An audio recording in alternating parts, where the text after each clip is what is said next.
Wah, jualan apa kamu, Juk? Wah, bon caboy. Lu bon caboy yang mukanya ada di depan kemasan bon cabai itu kan? Kebetulan, lo kan pasti suka pedas. Nih, gue jual ayam bonyok. Apa bedanya sama ayam gepuk dan ayam geprek? Ya beda. Kalau ayam gepuk digepuk, kalau ayam geprek digeprek.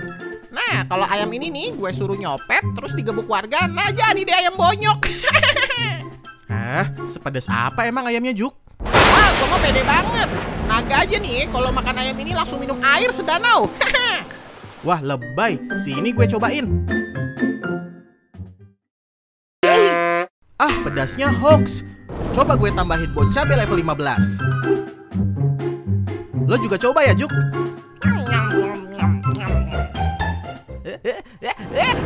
Bon cabai pedas gila. Sok-sokan pedes, tapi pedesnya setengah-setengah. Emang cuma bon cabai yang pedesnya nggak sok-sokan.